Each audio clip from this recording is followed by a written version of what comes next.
अजीज बर्नी की किताब थी 2611 इन आरएसएस कॉन्स्पिरेसी, कोई जाके चेक कर ले उसमें कौन कौन कहां था।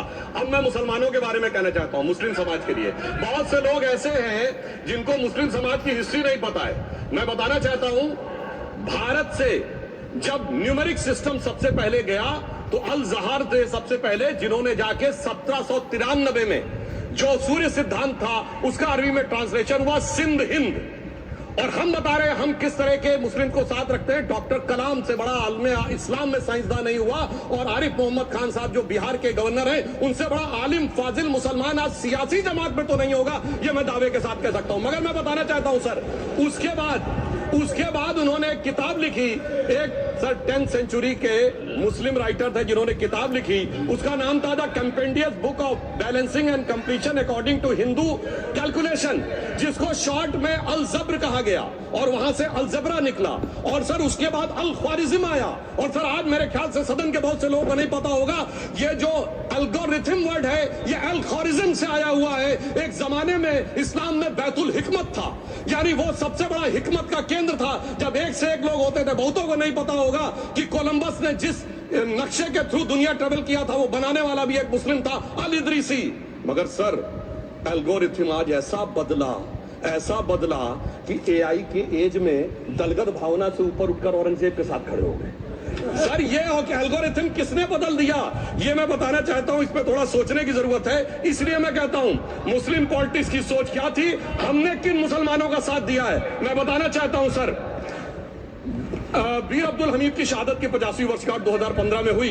प्रधानमंत्री मोदी जी ने उनके पूरे परिवार को और उनकी पत्नी को बुला के सम्मानित किया, और इन लोगों ने उस यासीन मलिक को, जिसके ऊपर 3 एयरफोर्स के ऑफिसर्स को हत्या करने का आरोप था, वो प्रधानमंत्री आवास में सब साथ दिखाई पड़ता है कौन किसके साथ खड़ा हुआ है, कौन किस तरह के मुसलमान के साथ खड़ा हुआ है। और सर मैं ये भी कहना चाहता हूं सर, ये पिछले सर अपने टर्न को बोलिए सर, पिछले 30-35 सालों से हुआ खड़ा किया जा रहा है। 1990 में जब राम मंदिर आंदोलन हुआ, कहा गया बीजेपी आएगी उत्तर प्रदेश में खा जाएगी। सर बीजेपी आने के बाद उत्तर प्रदेश में जानते क्या हुआ सर, 22 साल से शिया सुन्नी के बीच में जो दंगे चलते थे और मदे साहबा का जुलूस नहीं निकलता था, शिया समुदाय का मदे साहबा का जुलूस लखनऊ में हमारी सरकार में निकलना शुरू हुआ। और उसके बाद कहा गया केंद्र में भाजपा आएगी तो खा जाएगी। सर अटल जी की सरकार आई, इतनी शानदार स्थिति रही। उसके बाद कहा गया गुजरात में आएगी तो भाजपा खा जाएगी। सर गुजरात का मुसलमान आज सबसे समृद्ध मुसलमान है, सबसे ज्यादा जकात वहां से आता है। उसके बाद कहा गया मोदी जी की सरकार आएगी तो क्या होगा। सर मोदी जी की सरकार आने के बाद हमारे साथियों ने बताया है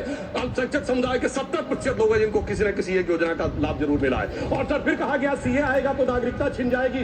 सर उसके बाद भी आपने सब देखा, और सर हम बचपन में सुनते थे कि राम मंदिर बनने लगेगा तो मिडिल ईस्ट की डेथ पेट्रोल देना बंद कर देंगे। सर राम मंदिर भी बन रहा है, और भारत मिडिल ईस्ट कॉरिडोर भी बन रहा है, और अबू धाबी में भी मंदिर बन रहा है, और 4 मुस्लिम देशों ने सर्वोच्च नागरिक सम्मान मोदी जी को दिया हुआ है। इसलिए मैं कहना चाहता हूं सर, मर्ज हो तो उसका इलाज किया जा सकता है। जैसे हमारे यहाँ वैद धनवंतर माने गए हैं, इस्लामी अकीदे में वैद हकीम लुकमान माने गए, तो कहा गया है उनके लिए कि इसमें क्या रखा है, देखे है जो तू आन के पास, बददुमा वहम की दारू नहीं लुकमान के पास। यानी मर्ज का इलाज है, पर वहम का इलाज तो हकीम लुकमान भी नहीं कर सकते जो आपने पाल कर रखा है। मैं कहना चाहता हूं हम किन मुसलमानों की बात करते हैं, आप गंगा जमुनी तहजीब की बात करते हैं। सर दारा शिकोह औरंगजेब का बड़ा भाई था, उसने उपनिषदों का अध्ययन किया संस्कृत में।